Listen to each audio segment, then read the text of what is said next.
Hello बच्चों, कैसे हो। कल हमने किया था एक्सट्रैक्शन ऑफ कॉपर, तो अभी नेक्स्ट मैं आपको करवा रही हूँ एक्सट्रैक्शन ऑफ जिंक। और जिंक को हम एक्सट्रैक्ट कैसे करेंगे, उसके सल्फाइड और में से ZnS जिसको हम जिंक ब्लेंड बोलते हैं। तो जिंक ब्लेंड से जिंक को कैसे ऑपरेट करते हैं, कैसे एक्सट्रैक्ट करते हैं। तो वही है, सेम प्रोसेस हमारे पास, वही मेटलर्जी के चारों स्टेप फॉलो करने हैं। तो पहला स्टेप वही है, ठीक है। इतना तो आपको भी समझ आ गया होगा, हमने इतने एक्सट्रैक्शन किए हैं। तो पहला स्टेप हमारे पास वही है, उसको पाउडर फॉर्म में कन्वर्ट करना। दूसरा स्टेप क्या है, वही कंसंट्रेशन ऑफ ओर। कंसंट्रेशन कैसे करेंगे, अब सल्फाइड है तो सल्फाइड के लिए कैसे करते हैं कंसंट्रेशन, फ्रोथ फ्लोटेशन प्रोसेस से, बाय फ्रोथ फ्लोटेशन मेथड से कर देंगे हम इसका कंसंट्रेशन। इसके बाद थर्ड स्टेप क्या होता है, एक्सट्रैक्शन ऑफ क्रूड मेटल। अब क्रूड मेटल को ऑब्टेन करने के लिए हमारे पास दो स्टेप होते हैं। पहले स्टेप में हम क्या दिखाएंगे, ऑक्सीडेशन। अब ऑक्सीडेशन भी कैसे होगा, इसका अब सल्फाइड है तो कैसे दिखाएंगे, बाय रोस्टिंग मेथड से। अब रोस्टिंग करके इसका हम दिखा देंगे ऑक्सीडेशन। अब ZnS को हम O2 की प्रेजेंस में हीट करेंगे, एक्सेस ऑफ ऑक्सीजन सप्लाई करेंगे, then it form the ZnO plus में SO2, ऑक्साइड बन गया अभी। अब इस ऑक्साइड का फिर हम क्या करेंगे, रिडक्शन। तो रिडक्शन जो है इसको हम कैसे करवाते हैं, बाय स्मेल्टिंग। स्मेल्टिंग मेथड से इसका हम क्या करवाएंगे, रिडक्शन करवाएंगे।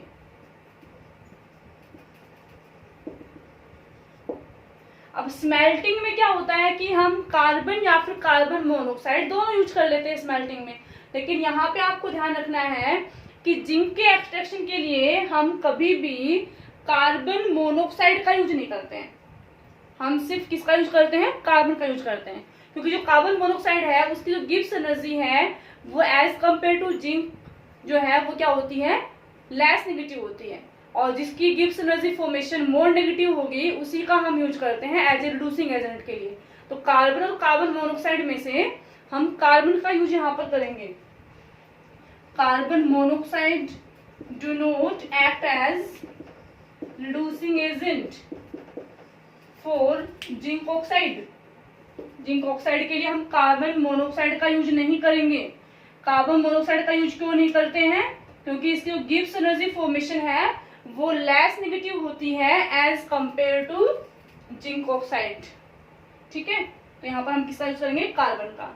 तो कार्बन का यूज करके इसका रिडक्शन दिखा दीजिए आप। क्योंकि इसको अगर हम इलेंगन डायग्राम की हेल्प से भी अगर आप दिखाएंगे तो इसका डायग्राम कुछ इस तरह से बनता है हमारे पास। ये गिब्स एनर्जी फॉर्मेशन हो गई है, ये हो गया टेम्परेचर। अब यहाँ पे जो इसका बनाएंगे तो इस तरह से हमारे पास होती है, ये कार्बन मोनोऑक्साइड की लाइन होती है, plus O2 it gives the CO2। ये जिंक की ऑक्सीडेशन वाली लाइन है, और ये हमारे पास है कार्बन की, CO या फिर CO2 भी बन सकता है यहाँ पर। तो ये भी एक पर्टिकुलर टेम्परेचर पे ही है वैसे तो, लेकिन जो कार्बन मोनोऑक्साइड है वो तो ऑलवेज हर टेम्परेचर कंडीशन पे ही क्या है, उसकी जो गिब्स एनर्जी है वो क्या है, लेस नेगेटिव है। क्योंकि यहाँ पर जो एनर्जी का जो इंक्रीजिंग ऑर्डर होता है ना, मोर नेगेटिव फिर less negative less negative less negative ऐसे। तो जिंक के कंपैरिजन में इसकी जो गिब्स एनर्जी फॉर्मेशन है वो लेस नेगेटिव होती है, इसलिए कार्बन मोनोऑक्साइड को हम एज ए रिड्यूसिंग एजेंट यहाँ पर यूज नहीं करेंगे। हम सिर्फ किसका यूज करेंगे, कार्बन का यूज करते हैं। तो कार्बन का यूज करके इसका रिडक्शन दिखा दो, ठीक है। तो जिंक ऑक्साइड को कार्बन के साथ हम रिएक्ट करवाएंगे, then it form the Zn plus CO। अब ये क्या मिल गया हमें, क्रूड मेटल। तो क्रूड मेटल मिल गया, इसमें हमें आसानी से मिल जाता है, कोई ज्यादा लंबा प्रोसेस नहीं होता है इसके अंदर। अब उसके बाद जो फोर्थ स्टेप है मेटलर्जी का, वो क्या होता है, रिफाइनिंग। अब रिफाइनिंग जो है वो कैसे करेंगे आप, जिंक एक सॉफ्ट मेटल होता है, तो इसकी जो रिफाइनिंग है वो कैसे करते हैं हम, आपने रिफाइनिंग के प्रोसेस पढ़े थे, तो एक उसमें हमने प्रोसेस पढ़ा था डिस्टिलेशन। तो डिस्टिलेशन हम किसके लिए यूज करते हैं? जिनका बॉइलिंग पॉइंट लो होता है। तो जिंक है, जैसे कैडमियम है, मरकरी है, हमने बताया था ये, तो इनका जो बॉइलिंग पॉइंट है वो ये लो होता है, तो इनके लिए हम डिस्टिलेशन मेथड यूज करते हैं रिफाइनिंग के लिए। ये हमने पहले भी पढ़ा है। तो इसको हम बाय डिस्टिलेशन मेथड से, बाय डिस्टिलेशन मेथड इसको हम क्या कर देंगे, इसकी रिफाइनिंग कर देंगे, प्योरिफिकेशन कर देंगे, जो भी थोड़ी बहुत इम्प्योरिटीज बच गई हैं उनको निकाल देंगे। ठीक है, तो बहुत ही आसान सा है ये। तो जिंक का जो स्टेप है वो तो बस आपको ये ध्यान क्या रखना है कि किस मेथड से आपको कंसंट्रेट करना है। जैसे क्वेश्चन में छोटे छोटे पूछ लेते हैं पॉइंट्स कि जो जिंक सल्फाइड है इसको आप कैसे, किस मेथड से कंसंट्रेट करेंगे, किस मेथड से आप इसका ऑक्सीडेशन करेंगे, इस टाइप से। ठीक है, तो ये है हमारे पास जिंक का एक्सट्रैक्शन। अब जिंक के बाद फिर हमारे पास आता है अभी एल्यूमिनियम का। ठीक है, ये लास्ट है पॉइंट आपका इस यूनिट का। इसके बाद यूनिट खत्म हो जाएगी आपकी। एक हाइड्रोमेटलर्जी है, थोड़ा सा कॉमन सा पॉइंट है वो भी, एक उसमें भी एक सुटेबल रिएजेंट का यूज करके हम करवाते हैं, मेटल को ऑपरेट करते हैं। तो हाइड्रोमेटलर्जी जो है उसके अंदर हम जो लो ग्रेड कॉपर होते हैं उनको, सिल्वर को, गोल्ड को हम यूज करते हैं, उनका एक्सट्रैक्शन करने के लिए यूज करते हैं हाइड्रोमेटलर्जी। तो वो थोड़ा सा आप पढ़ लेना। बाकी मैं करवा रही हूँ अभी आपको extraction of aluminium. Extraction of aluminium from bauxite. Bauxite का फॉर्मूला क्या है? Al2O3.2H2।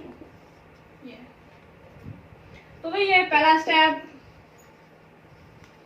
ठीक है, दूसरा स्टेप क्या है? Concentration, concentration of ore. अब कंसंट्रेशन कैसे करेंगे हम? यहाँ पर ऑक्साइड है ये, सिंपली इसको आप हाइड्रोलिक वॉशिंग से कर सकते हैं। ठीक है, बाय हाइड्रोलिक वॉशिंग से कर दो, जो भी लाइटर इम्प्योरिटीज है वो निकल जाएंगी। हाइड्रोलिक वॉशिंग कर देंगे इसमें। ठीक है, उसके बाद क्या करेंगे? Extraction of fluid metal. Extraction of fluid metal, तो उसके लिए हमारे पास फर्दर दो स्टेप है ना, एक में ऑक्सीडेशन करेंगे, एक में रिडक्शन करेंगे। तो ऑक्सीडेशन कैसे करेंगे यहाँ पर? इसका हम पहला स्टेप क्या करना है, इसका हमें ऑक्सीडेशन करना है। अब ऑक्सीडेशन कैसे करेंगे? बाय रोस्टिंग या कैल्सिनेशन। अब रोस्टिंग तो सिर्फ हम सल्फाइड के लिए यूज करते हैं, बाकी के लिए हम क्या यूज करते हैं? ज्यादातर कैल्सिनेशन। और जो भी हाइड्रेटेड ओर होते हैं उनके लिए हम क्या यूज करते हैं? कैल्सिनेशन यूज करते हैं। तो बाय कैल्सिनेशन, इसका कैल्सिनेशन करवा देंगे। मीन्स इसको हम लिमिटेड सप्लाई ऑफ ऑक्सीजन या फिर absence of supply of oxygen में इसको हम हीट करेंगे। तो Al2O3 को जब हम एल्यूमिनियम, इसको बॉक्साइट को हम हीट करेंगे, देन इसका जो ये वाटर मॉलिक्यूल है मॉइस्चर की फॉर्म में निकल जाएगा और ये बन जाता है Al2O3 प्लस जो H2 है ये मॉइस्चर की फॉर्म में निकल जाता है। तो ये बन गया ऑक्साइड। अब इस ऑक्साइड का हमें क्या करना है? रिडक्शन। नेक्स्ट क्या करते हैं हम? रिडक्शन। तो जो रिडक्शन है इसका एल्यूमिना का, इसको हम क्या बोले यहाँ पर? एल्यूमिना। एल्यूमिना का जो रिडक्शन है it is based on electrometallurgy. Electrometallurgy पे डिपेंड है। इलेक्ट्रोमेटलर्जी क्या है? मीन्स ये भी मेटलर्जी है, एक तरह से रिडक्शन ही करना है, लेकिन यहाँ पर जो रिडक्शन है वो इलेक्ट्रोलाइसिस को फॉलो करेगा। इलेक्ट्रोलाइसिस मेथड से हम इसका यहाँ पर क्या करवाएंगे? रिडक्शन करवाएंगे। और यहाँ पर जो रिडक्शन है वो इलेक्ट्रॉन्स के बेस पे होता है। इलेक्ट्रॉन्स मतलब जो है वो एक रिड्यूसिंग एजेंट का काम करते हैं, वही इसका रिडक्शन करवाने में हेल्प करते हैं एल्यूमिना का। तो ये इलेक्ट्रोलाइसिस के ऊपर डिपेंड होता है, इसलिए इसको हम क्या बोलते हैं? इलेक्ट्रोमेटलर्जी बोलते हैं। तो इसका जो इलेक्ट्रोलाइटिक प्रोसेस है, कैसे इसका रिडक्शन होगा, कैसे हम इलेक्ट्रोलाइटिक सेल बनाएंगे, वो हम इसका प्रोसेस करते हैं अभी। तो जो इलेक्ट्रोलाइसिस है इसकी, एल्यूमिना की, इसका जो प्रोसेस है ये, इसको हम बोलते हैं हाल हेरोल्ड प्रोसेस।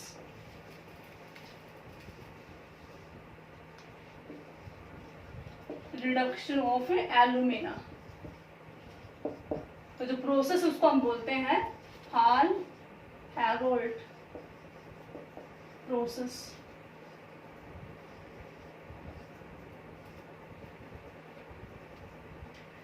तो इसमें क्या होता है? एक हम इलेक्ट्रोलाइटिक सेल बनाएंगे, इलेक्ट्रोलाइटिक सेल बनाएंगे इसके अंदर हम। ये आयरन का एक कंटेनर होता है, इसमें अंदर से कार्बन की लाइनिंग कर देते हैं, कार्बन की लाइनिंग होती है ये, वैसे ये बना होता है किसका, आयरन का। और जो ये कार्बन है, ये जो कार्बन की जो लाइनिंग लगी हुई है, ये काम करेगा यहाँ पर किसका, एनोड का। और इसमें कुछ ग्रेफाइट रोड लगाते हैं, और जो ग्रेफाइट रोड हैं वो भी किसका काम करती हैं, वो किसका काम करती हैं, एनोड का, सॉरी कैथोड का। ये ग्रेफाइट की रोड है, ये जो ग्रेफाइट रोड है ये किसका काम करती है, कैथोड का। मीन्स यहाँ पर कार्बन ही एनोड का काम कर रहा है, कार्बन ही यहाँ पर कैथोड का काम कर रहा है। अब इस इलेक्ट्रोलाइटिक सेल में हम क्या डाल देंगे, हमारा एल्यूमिना डाल देंगे इसमें हमने डाल दिया है हमारा एल्यूमिना, Al2O3। ठीक है, यहाँ से एक ओपनिंग होती है, उस ओपनिंग की हेल्प से मोल्टन एल्यूमिनियम बाहर निकलेगा, मोल्टन एल्यूमिनियम बाहर निकलेगा यहाँ से। अब इसमें एल्यूमिना जो है ना, इसके साथ साथ हम क्या डालते हैं, क्रायोलाइट, Na3Al(F6)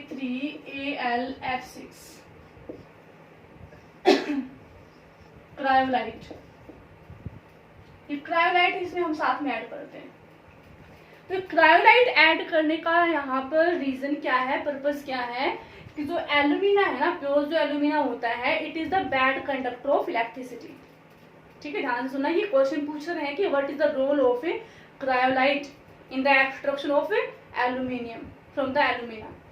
तो इसके दो काम है यहाँ पर। पहला इसका क्या रोल है कि ये यहाँ पर जो ये एल्यूमिना है, ये पुअर कंडक्टर होता है इलेक्ट्रिसिटी का, और अगर ये इलेक्ट्रिसिटी को कंडक्ट ही नहीं करेगा तो इलेक्ट्रोलाइसिस कैसे चलेगी, क्योंकि इलेक्ट्रोलाइसिस तो तभी हो सकती है ना जब वो जो सब्सटेंस हमने उसमें डाला है वो इलेक्ट्रिसिटी कंडक्ट करेगा।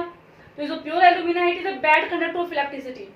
तो ये जो क्रायोलाइट है, ये इस मिक्सचर की जो कंडक्टिविटी है उसको एनहेंस करता है, ताकि जो इलेक्ट्रिक करंट है उसमें से पास हो सके। दूसरा कि जो ये रिएक्शन मिक्सचर होता है यहाँ पर, ये मिक्सचर जो है इसका टेम्परेचर बहुत ज़्यादा हाई जाता है कंटेनर का, तो उससे टेम्परेचर को स्लो डाउन करने में भी हेल्प करता है ये।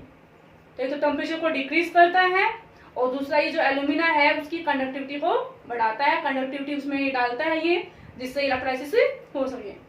तो इसके दो काम है ये। अब इसमें रिएक्शन कैसे चलती है, अब यहाँ पर जो एल्यूमिना है Al2O3, इसमें एल्यूमिनियम जो है वो 3 पॉजिटिव आयंस की फॉर्म में है, एंड ऑक्सीजन क्या है, 2 नेगेटिव फॉर्म में है। 2 आयन इसके हैं और 3 आयन इसके हैं। तो ये जो ऑक्सीजन है ये तो क्या दिखाएगा अपना, ऑक्सीडेशन। पहले हम दिखा रहे हैं यहाँ पर एट कैथोड, कैथोड पे क्या होता है, रिडक्शन होता है। अब यहाँ पर रिडक्शन किसका हुआ, एल्यूमिनियम का। ये इलेक्ट्रॉन गेन करेगा, इलेक्ट्रॉन गेन करके ये बन जाता है एल्यूमिनियम। तो ये मोल्टन जो एल्यूमिनियम है वो निकल जाता है। अब इसको इलेक्ट्रॉन कहाँ से मिले, जो रिएक्शन एनोड पे हुई है, एनोड पे क्या होता है, ऑक्सीडेशन। ऑक्सीडेशन क्या होता है, लॉस ऑफ इलेक्ट्रॉन। अब इलेक्ट्रॉन कहाँ से निकलते हैं, एनोड पे जो कार्बन है, ये जो कार्बन है खुद ही अपना ऑक्सीडेशन दिखाता है। तो कार्बन जो है वो इन ऑक्सीजन आयन के साथ में कंबाइंड होकर के ये बनाता है CO प्लस, क्या निकल गए 2 इलेक्ट्रॉन। या फिर ये कार्बन जो है ये O2 नेगेटिव आयन के साथ है कंबाइंड होकर के CO2 भी बना सकता है। अगर CO2 बनाएगा तो 4 इलेक्ट्रॉन निकल जाएंगे। ठीक है, बाकी बाद में इसको हम बैलेंस कर लेते हैं कि यहाँ पर 3 इलेक्ट्रॉन है, यहाँ पर एक में तो 2 निकाल रहे हैं हम, एक में 4 निकाल रहे हैं, तो ओवरऑल उसको बैलेंस कर लेंगे हम। तो ये यहाँ पर जो इलेक्ट्रॉन निकले हैं, इन इलेक्ट्रॉन्स को लेकर के एल्यूमिनियम क्या दिखाता है, अपना रिडक्शन दिखाता है। तो इस एल्यूमिनियम के रिडक्शन में हेल्प किसने की है, इलेक्ट्रॉन्स ने। मतलब इलेक्ट्रॉन्स की हेल्प से यहाँ पर रिडक्शन हमने शुरू किया है।